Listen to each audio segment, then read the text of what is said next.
Hello and welcome to Liverpool University and the Institute of Irish Studies. I'm Alison Grundle and with me today is Jon Burrows, the new leader of the Ulster Unionist Party. Jon, welcome. Thank you. It's great to be here. The city of my favourite football team. So wonderful being causing division already, and we've only just started. Division. I normally say the best team in the world, but this season I'm going to have to just park that. Yeah, we will come good again though. Form is temporary, class is permanent. That's what am I saying? So the facts are against you on that one now. Say the best team in the world. So Jon, they say a week is a long time in politics. You're almost 2 weeks in to being party leader, but it was only last August you decided to actually become a politician. I mean, that must have been a fairly momentous decision for you. Talk us through how that came about. I'm still wondering how this has come about. But no, look, I always had a bit of a public profile. I did a role in the police where I was really trying to break down obstacles between the community and the police service and really showcase the good work the police was doing. Because Northern Ireland's a place where the police has been seen in very different terms depending on your background. And I worked in Londonderry, some people call it Derry, where there was a really hostility towards the police. They were seen as almost like an occupying force, and they policed behind kind of armoured glass and big Land Rovers because they would often be attacked. And I did a lot of work to try and break those relationships and those barriers. And that put me in the public eye. And whenever I finished at the police, I started doing some commentary work for policing and justice and security with some news agencies. And from there, I got a few approaches around politics. And whetted your appetite? Whet my appetite. So I went in to be the MLA from North Antrim, which is a beautiful constituency. If anyone hasn't visited Northern Ireland, please come. Giant's Causeway, Bushmills. I live there, so I have to claim bias. And I went in and some would say I made an impact when I went into politics. I felt very comfortable there. And the message that I was given around Northern Ireland has achieved peace, but now it needs to actually move on and start dealing with improving its governance, delivering for its people to a better extent. And I suppose the message that I was given was resonating, and I got a lot of support whenever our current party leader stood down and the grassroots said to me, we'd be interested in you being our leader. So that's how it all happened. And 7 months later, I'm the leader of, I think it's the oldest party in Ireland. So I think I'm right in saying that you're the only party leader currently in Northern Ireland to have held down a long-term career in a senior leadership position. How are you finding the change into politics? It's interesting. One of the things that, and I often say to people, and I don't mean it condescending towards other politicians, but you can see people who haven't had a real job. Yeah. They're not responsible for delivery. They don't really know how things really work, or they accept things at face value that you wouldn't accept if you've actually been in a business or an organization where you've got to get results. Because a lot of people in politics, you can just talk, just flannel. You can get away with it. But if you've got a real job and you've got a product to have ready at the end of the day, or you've a service to have out, or you've a program to have out, that's really accountable. Or if a profit to turn, if you're leading people, if you've sickness to manage, whatever the challenge is in real life, in real jobs, you're suddenly got responsibility and accountability. And I noticed a lot of politicians, probably across the UK, but particularly in Northern Ireland where I was seeing them, they just didn't have that sense of responsibility and accountability. They talked, but they never delivered. So you're talking about a real job. You, when you became leader, said you wanted to make the Ulster Unionist Party the largest party of unionism again. Now, that's a bit of a job given, I think in the last polls you were maybe around about 11%. What's the strategy to achieve that? Well, certainly an ambitious objective because the Ulster Unionist Party were the dominant party of unionism throughout most of the history of Northern Ireland. They achieved peace. They were the party that negotiated the Good Friday Agreement. And really, they've been in decline ever since. And I don't want to go into the full dynamics of that, but in many ways they were let down by a government because they took an historic step to make peace with really those who were trying to bring trouble to Northern Ireland and republicanism. And they entered power sharing. And the government at the time, I suppose Tony Blair, didn't stand up for the Belfast Agreement the way he should have done in terms of saying to the IRA, you need to decommission before we can allow you into power sharing arrangements. It's not damaged the authority of the Unionist Party that stepped forward and took a chance. So we suffered. My electoral strategy, well, I think the first of all is to point out that we're now in almost the second chapter in our peace process. The Ulster Unionist Party led the first peace. Now we need to lead the second, which is to actually improve our governance, get Northern Ireland the place that it should be, move on from peace and actually talk about delivery. So I think there's a kind of a message there that we're the party of change. We're the party that wants to lead that change. And there's sort of a whole aspect to this. I think really developing compelling policies, talking common sense, identifying what's wrong, but always coming up with a solution.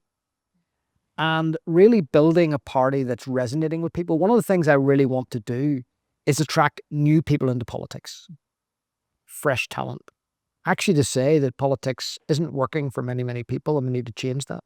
So I think the strategy is, and it's hard to unpack that, but is to say, look, we're going to do things different.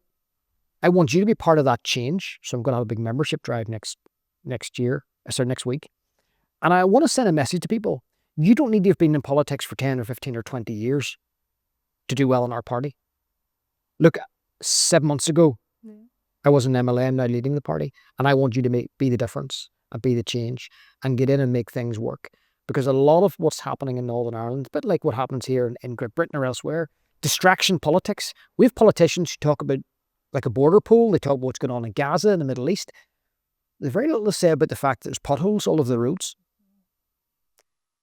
And we need to actually get politics back down to the issues that affect people, economic inactivity, the ability for people to get to the university they want, how they get on the housing ladder, all of those issues that really matter to them. And stop talking about the distraction politics that people want to actually get involved in the culture wars. And I think there's a yearning now for delivery from politicians. So you've asked me a question, I've went round in circle a bit there, but it's really offering something different, a compelling policies, common sense, and a sense that I want you to join our party and be part of that change. And you can move very quickly through our party if you're the right person with the right values and the right work ethic. I think whoever it was said that at the end of the day, politics is all about potholes and bins. It wasn't far off. But if we lift that up of a level, and you are an Ulster Unionist, your party is, you're unashamedly Unionist. What do you think of the state of the Union is at the minute? Well, the state of the Union is both, there are risks and opportunities, and there's challenge and opportunities. And let me put it this way. One of the pitches that I want to make to the people of Northern Ireland is that the benefits of Northern Ireland being as part of the United Kingdom are compelling. Now, I grew up British. I grew up Unionist in my family. That's just the way I was born. Increasingly, people in Northern Ireland actually grow up not with that innate sense of being British or Irish, of wanting United Ireland or wanting the United Kingdom. They just want a good Northern Ireland. So we need to win the case for Northern Ireland remaining in the United Kingdom. So one of the things that's attracted me to politics is that we now need to make that on rational terms. Why is it better for your economy, your opportunities for life, the cost of living, your security, the peace that we now enjoy in Northern Ireland? So I want to be a passionate Unionist, but it's not enough anymore to wrap yourself in the Union flag. You actually need to convince people why they're better off in the Union. Showcase actually the benefits that being in the United Kingdom makes for people's daily life and their opportunities, their safety. So that's a big thing. And I also want to say, and this is more a message for the people of Northern Ireland, I think there's been big mistakes made in terms of how we protect the Union over the last 15 years. So it's been largely in DUP leadership hands. Now, they've made a lot of strategic errors that have undermined the Union. And Unionism has often complained that Sinn Féin have this long war. They think ahead. Unionism sometimes can be short-term, reactive. And we now need to think, what does the Union look like in 2050? How do I build a coalition of people who want to keep Northern Ireland part of the United Kingdom? If we make Northern Ireland work for everybody, we demonstrate the benefits of Northern Ireland for everybody in Northern Ireland, as well as for the rest of the UK, we secure Union for the long term. And we actually make people's lives better. Now, so that's very clear from the perspective of Northern Ireland. But what about from the perspective of Britain? I mean, we're hearing people talk about the potential for reform government next time round. Do you fear Nigel Farage as a Prime Minister?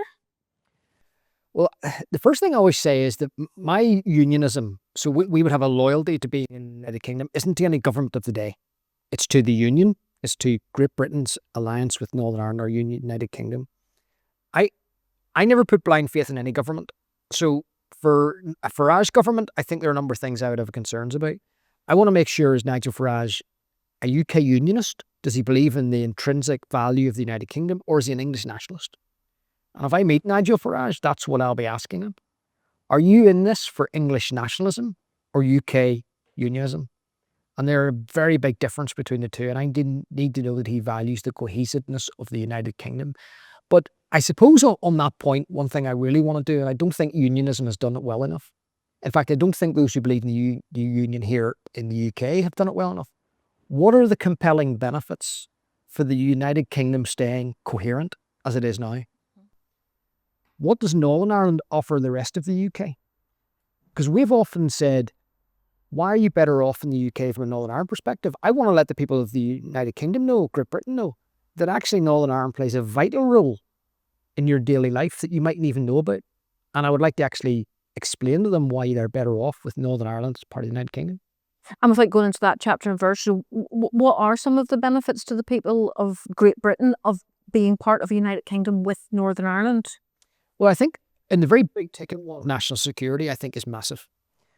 Look, geopolitical changes are now, we've got volatility geopolitically that we haven't had for decades. We've got a war in Europe. We've got big countries that are posing a real threat, not just militarily to us, but to our democracy, because they can do cyber attacks on our IT infrastructures, China, North Korea, Iran, Russia. And the island of Ireland is quite strategic. Without Northern Ireland, which is part of the United Kingdom, the island of Ireland is defenceless. Ireland has no defence. It has no strategy for defence. It has no meaningful armed forces. It has no meaningful intelligence apparatus. So a Northern Ireland that is part of the United Kingdom means that part of the island of Ireland and that whole coastline at the Atlantic is actually protected from the UK security umbrella. It's part of NATO. There are cables called Project Kelvin that run from the island of Ireland right across to America. They're vital data cables for our communication. They're protected by the Royal Navy from Russian submarines. The prowl, that coastline, there was a documentary last year which showed that international drug cartels would bring drugs into Europe, and what they do is they bring them in via Ireland. They stay at Irish coastal waters, and the criminals would actually say in the radio, there's intercepts, stay out of British waters and in the Irish waters. The Irish have radios, the British have ships. So your national security in the whole of the West, Northern Ireland play a vital role. And I will also play a vital role in many other ways in the United Kingdom. Food security.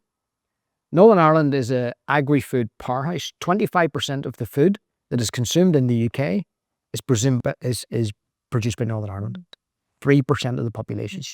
We're world leaders in it. We're world leaders in cybersecurity. We're world leaders in fintech.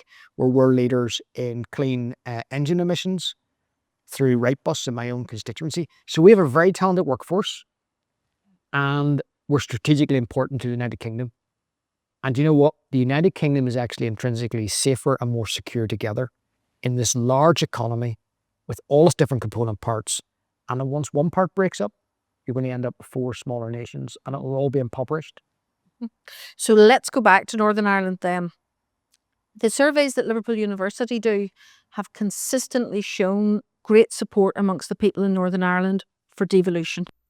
People are incredibly supportive of it.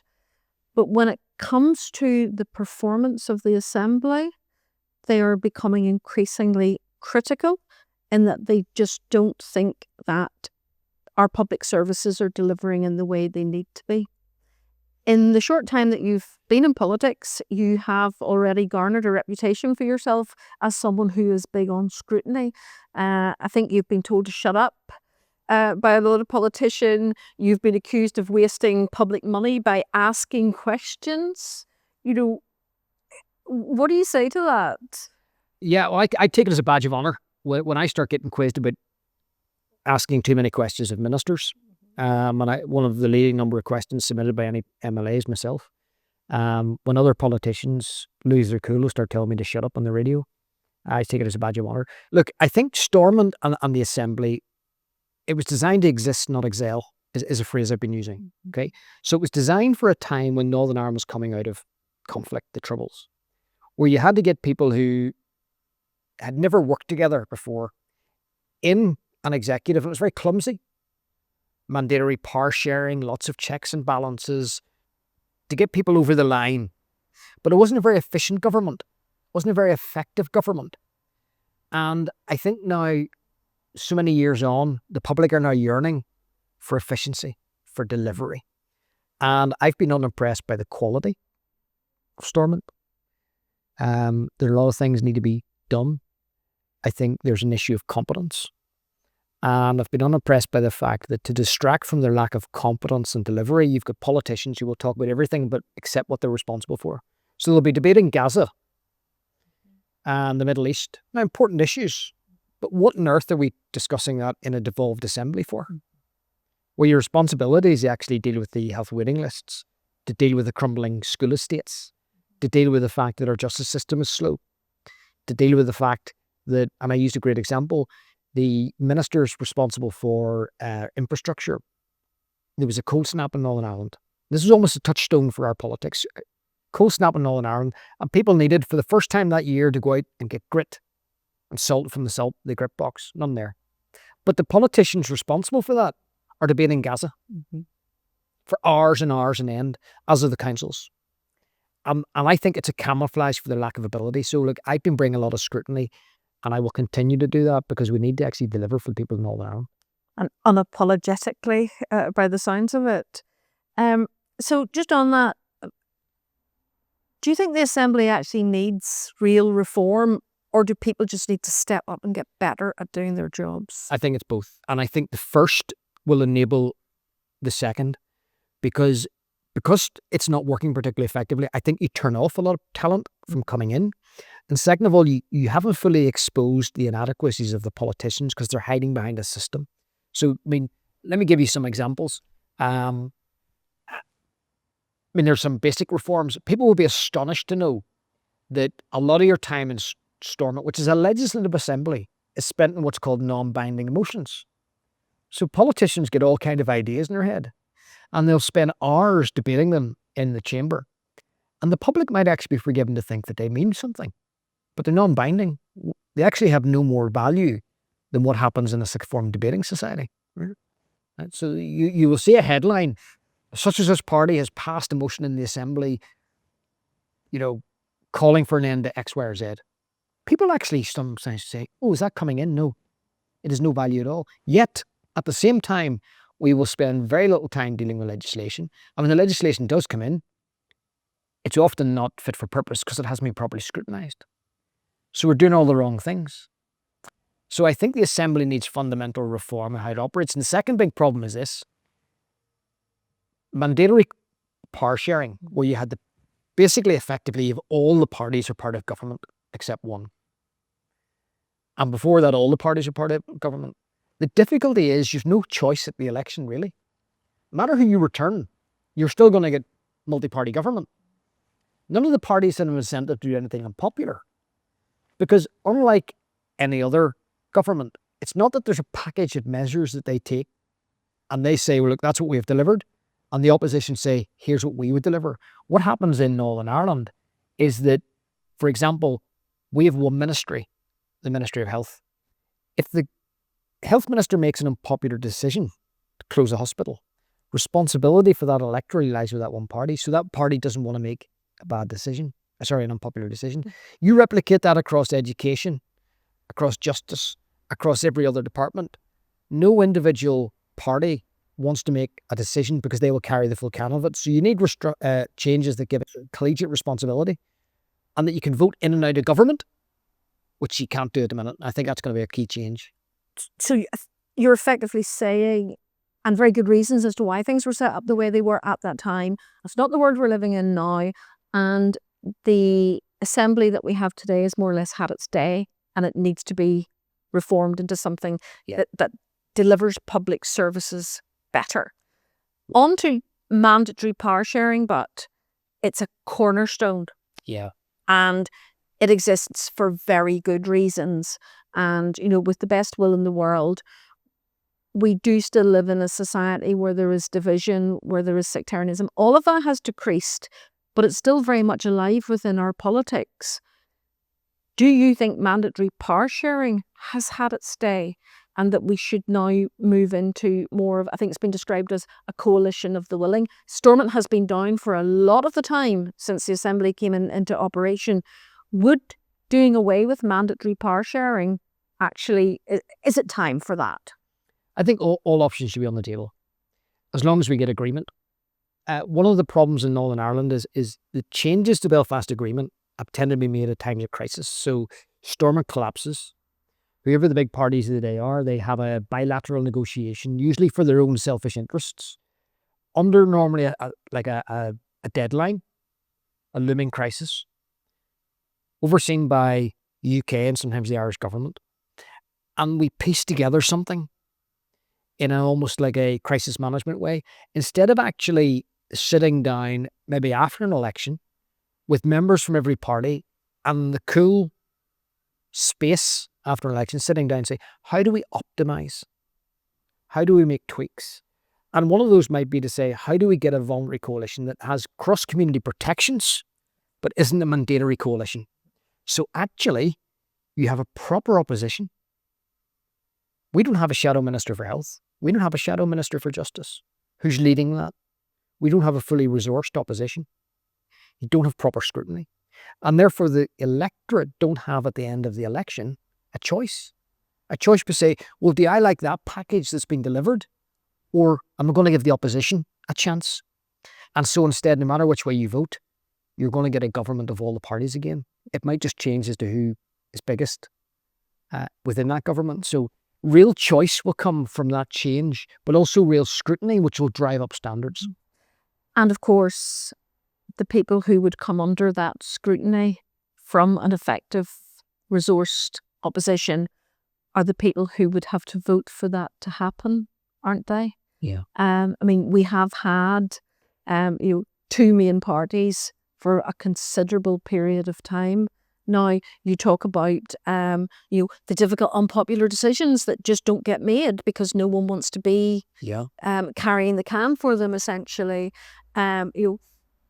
Will you, I suppose in your case it'd be, will you lead the charge for reform? Yeah, well, we're the only Unionist Party who said we think there needs to be reform. So let's protect the cross-community protections in some way, because you still need that confidence in Northern Ireland that there's going to be some parity of esteem, some ability to make sure that things work for both communities.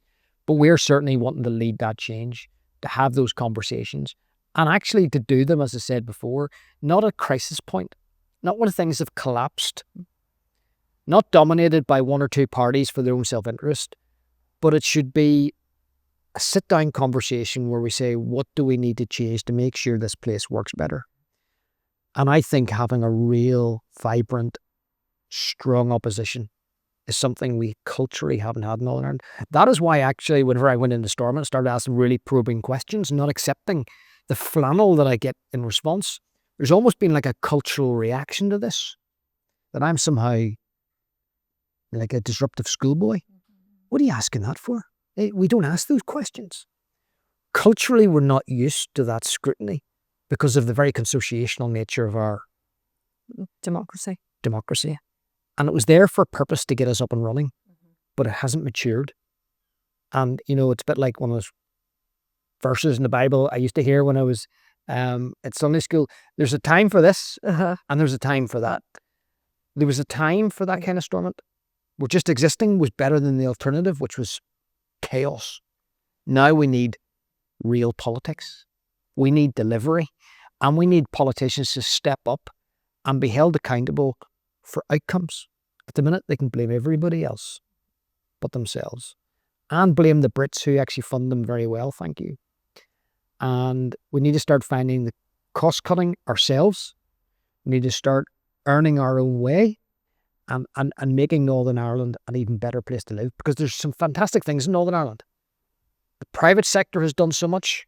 The public sector now needs to catch up, reform, transform, and deliver for people, because the young people have had enough of this. Young people who didn't grow up in the Troubles don't have that same sense of, well, at least it's not as bad as it used to be. They don't know that. So they're now looking, saying, no, existing's not enough. Deliver for me. And I think that's a really powerful message. I think people outside of Northern Ireland who don't follow politics particularly closely might be very surprised to realise that for a lot of the time we actually have every party in government. Every party. Which, completely goes against providing the scrutiny rule. Now, I think it was Ed Balls who said the worst day in government is better than the best day in opposition. But what you are saying here is if everyone's in government, then someone has to be in opposition. Would you need your party into opposition after the next election? Well, it depends how the cards fall. Yes. I mean, look, we could end up transforming our party very quickly and being the largest party. So theoretically, you don't want to box yourself into a corner. You've got to stay agile. But look, being in principle, are you opposed? Yes. No, I'm not opposed to it whatsoever. And leading the opposition, I think, would be a wonderful job to do, because I've shown some real ability to scrutinise. I've got some very good colleagues, very good at scrutinising, an investigative mindset, a curious mindset, and a mindset that demands better for people. And I wasn't frightened to call people out. You used to have a saying in the police, without fear or favour. That's the way I do my politics, with fearlessness. We follow the evidence, we follow the truth, and we won't let go until we get the answer that we need and the public needs. So I would love to see a really vibrant, strong opposition. It would be something like you've never seen before in Northern Ireland. I tell Matthew O'Toole that, who leads the opposition at the minute. He doesn't like it. Leader of the opposition. So I sometimes like to see myself as the unofficial leader of the opposition, as well as having a minister in Parliament. You want it every way, don't you? Now, the other role that an opposition plays, as well as scrutinising government, is effectively to put forward an alternative programme for government. You mentioned policies a little while back. It's not something that dominates political discourse in Northern Ireland. Yeah. But as we move away from this Stormont situation that we've agreed was necessary at the time but has had its day, are we now ready to move into that aspect of normal politics in which we actually start discussing policy? Absolutely. Because for many people, look, the issue of the border poll, there mightn't be a border poll in anyone's lifetime. Or that's something you can have a view on, but then daily politics has to now take precedence. So absolutely. And for me, there are many big things that we need to tackle. Big enablers like civil service reform. Recent audit office report was not glowing, to say the least. Well, I mean, not glowing is probably doing it a favour. To say that, a real, again, one word comes out of it, accountability. So I asked a question of the finance minister who oversees the civil service.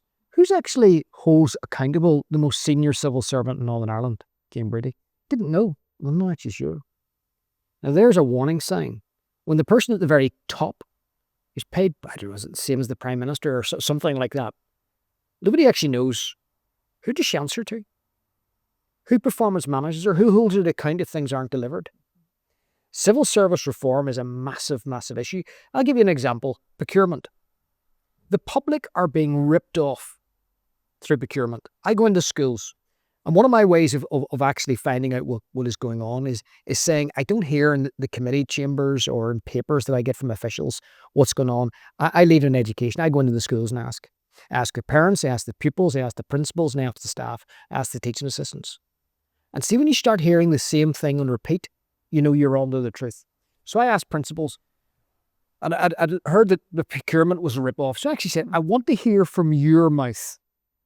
When you get maintenance work done in this school, does procurement work for you? And they said to me, I'll give you an example, John.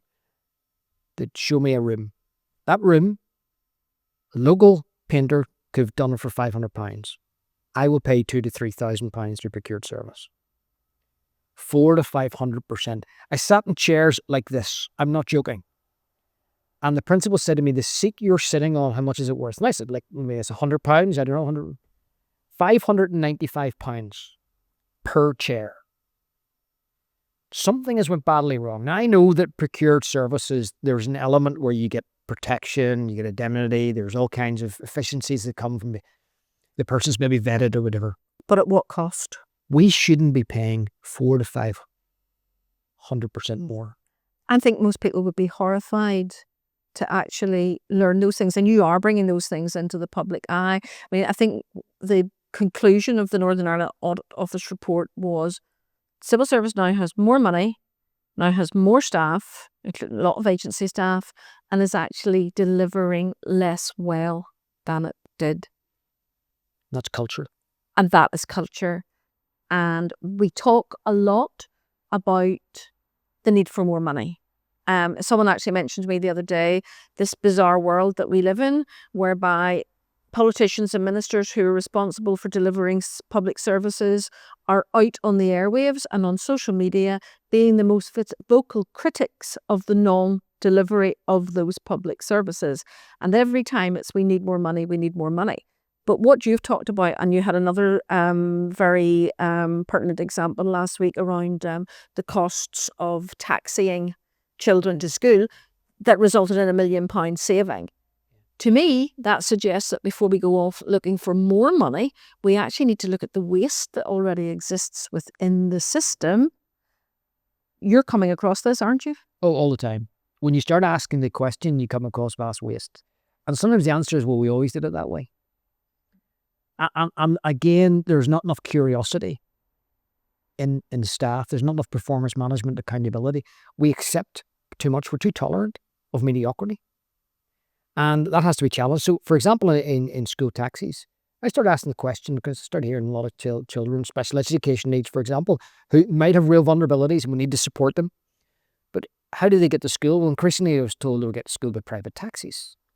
But this, instead of someone at some point saying, we're almost running like a company here of fleet management, they just allowed this to evolve to the point there was £40 million a year getting spent on taxis for children to get to school. Sometimes children were spending 3 hours in a taxi every day going to school and back. 5 companies had all the contracts. So they were charging extortionate amounts of money to give a lift to a child to school. Now, whenever I started raising this, just by the Department of Education saying, you might be getting too good a deal, could you send some money back? £1 million came back instantly.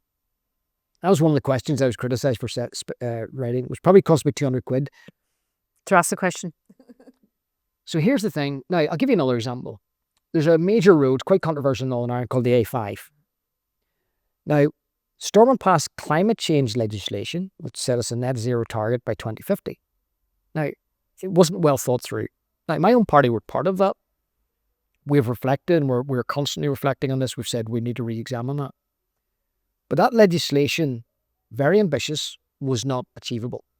The result is it's stopping the same executive building the roads that it's passed legislation to build. So if an A5 that we've now spent 120, 30 million pounds on, not a metre of tarmac has been laid. This is just wasted money. And we think of, that's a great example of lack of joined up thinking. Millions of pounds. But we think of lack of joined up thinking happening in, places that are an awful lot bigger than ours, where, we have 9 government departments. You guys sit across a very small chamber. Your minister's offices are all along one corridor.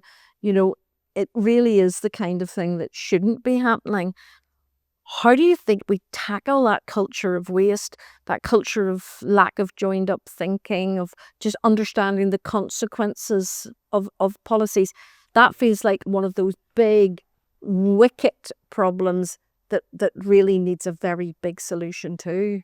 Well, one of the particular problems in Northern Ireland, if we go back to the structure of government, if you were in a voluntary coalition, so let's say whether you like or loathe them, we had the Conservatives or Labour or Liberal Democrats or Reform, you have a government of people who are actually there together because they want to be. So they're likely in the individual ministries to be talking to each other, communicating with each other, the officials. How does this work?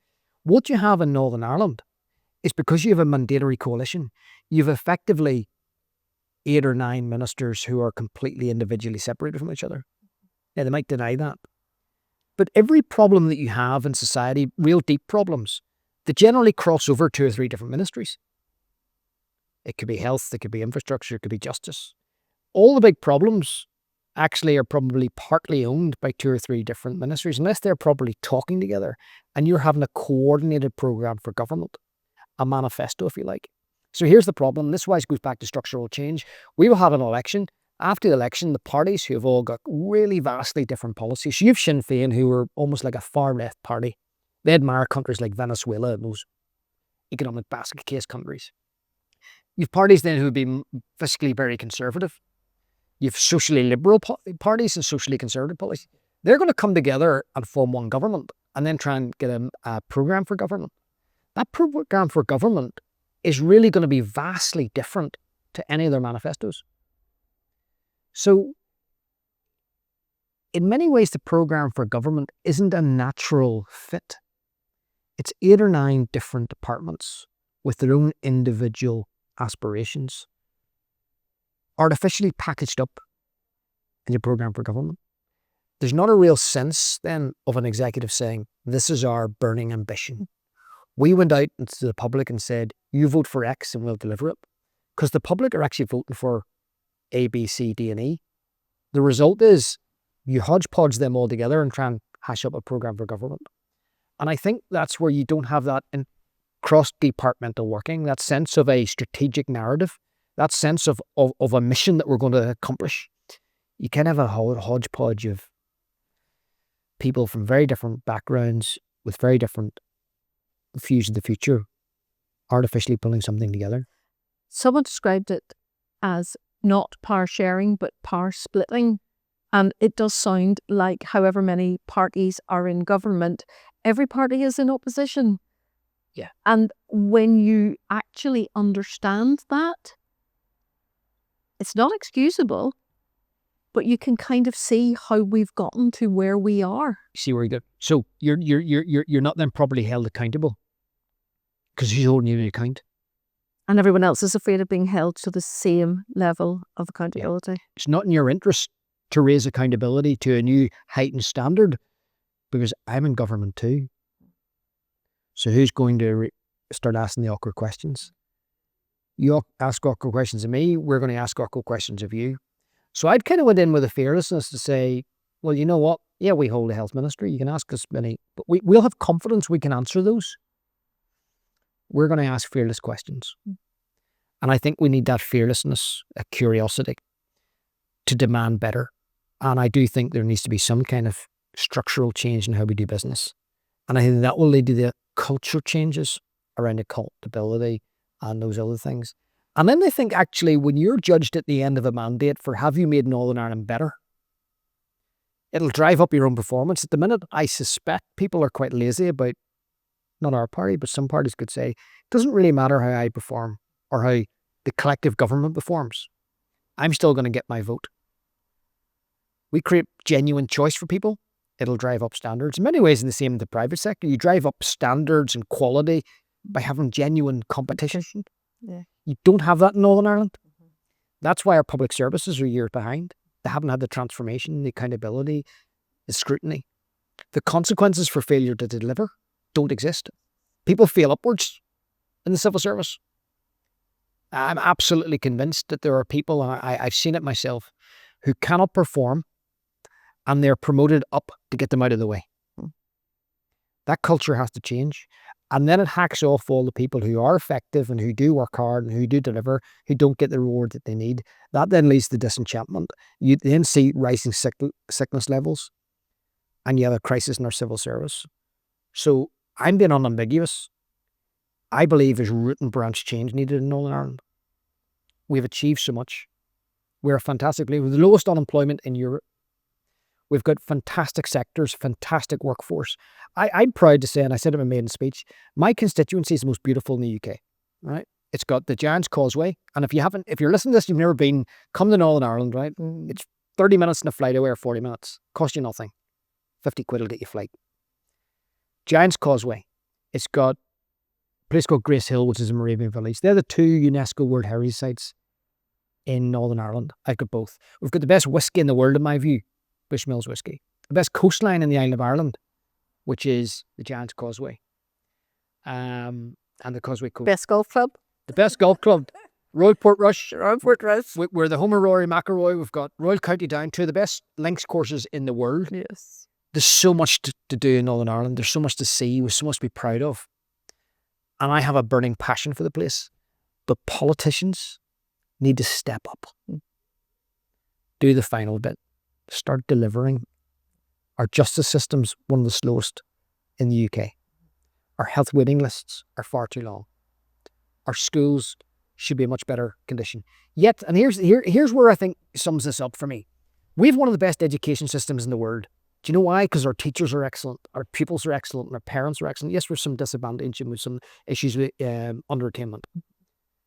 But our school buildings are crumbling because Stormont isn't delivering the capital infrastructure that's needed. It's not delivering the transformation in the school estate. Because probably we do now need to start seeing shared education system. Not so much with different education systems in Northern Ireland, but actually a smart way of doing it is now not the type of school closures, but schools coming together in a shared campus. And we're starting to see that. Huge economies of scale.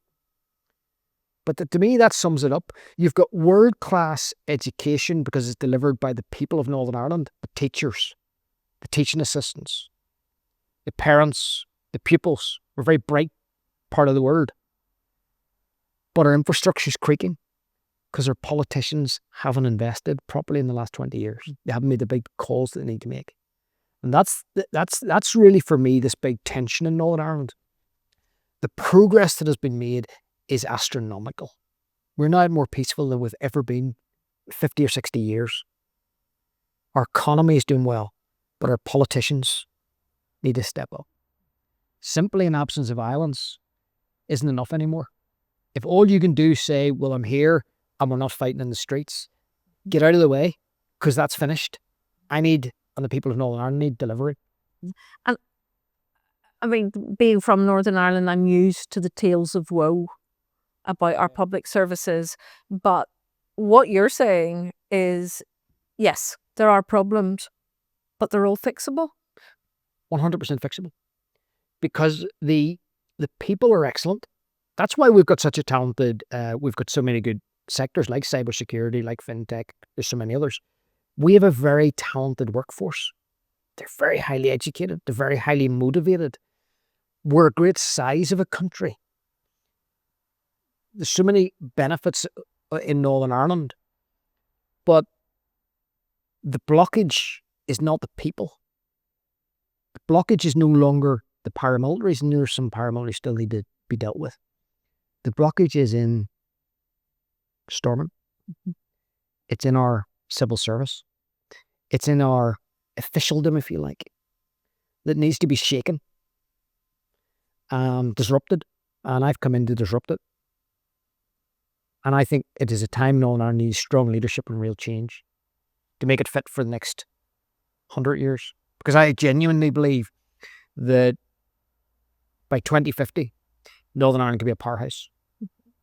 It's strategic value to the whole United Kingdom, and what it offers to the entire world is actually something that we haven't sold enough, and we've let nationalism and republicanism tell their message for too long. Now is the time for unionism to say we are strategically important to peace in Europe, stability in the UK, and we provide so much to the world. Well, Jon, I'm looking forward to having a conversation with you again after the next election, maybe over a glass of Bushmills near the Giles Causeway. That would be nice. But thank you very much for coming to visit us in Liverpool as your first visit as party leader outside of Northern Ireland, and for your candour in speaking to me. I am looking forward to seeing how your leadership is going to pan out and to speaking to you again. That wraps us up, and thank you very much for listening in.